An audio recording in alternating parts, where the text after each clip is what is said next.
Кірпік түскенде не етеді? Оқыған Гүлхан Сейтқазықызы. Сиқырлы үн YouTube арнасына жазылып, үліпіл басуды ұмытпаңыздар. Қазақ халқында әр нәрсенің өз ырымы, өз мәні бар. Солардың бірі кірпік түскенде ниет ету. Бұл ырымды көбіміз бала кезімізден естіп өстік. Қазір де үлкендерден жиі естиміз.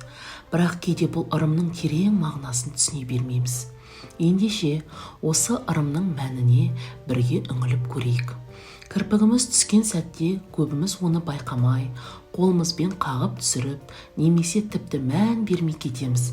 Ал үлкендер тілегіңді айт, кірпік түскенде тілек қабыл болады деп айтып жатады. Бұл жай ғана сенім емес, адамның ішкі үмітін, арманын оятатын ерекше ырым. Ырым қалай жасалады? Көзден түскен кірпікті саусағымен алақаныңа салып, жүрегіңе жақын ұстайсың. Іште жақсы нәрсе ойлап, тілек тілейсің. Бұл жақсылық шақыру. Тілек тілеген соң кірпікті ақырын үрлеп, ұшырып жібересің. Бұл ырымның түпкі мағынасы қандай? Бұл ырымның астарында үлкен мән бар.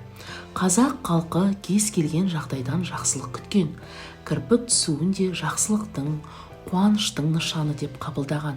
Бұл ырым адамның үмітін арттырады, жүрегіне сенім ұялатады. Кейде қиын сәттер болады. Адам қиналады, өмірден шаршайды. Сол сәтте осындай кішкентай белгілер адамға демеу болады. Кірпік түсті ме? Бір жақсы тілек тіле. Бәлкім дәл сол сәттегі сенің ниетің, жүрегіңнен шыққан таза ойың қабыл болатын шығар. Кірпік түсуі нені білдіреді? Қазақта кірпік түссе біреу сағынып жатыр дейді, немесе жақында қуанышты хабар естисің деп жатады. Бұл да адамның жүрегіне жылулық сыйлайтын сөздер. Әрбір сөзде қуанышқа, жақсылыққа үміт бар.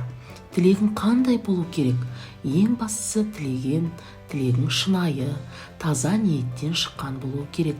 Амандық сұра, денсаулық тіле, бала шағаңның бақыты үшін дұға жаса, жақындарыңның қуанышына тілек ет, өз армандарың орындалсын деп сұра.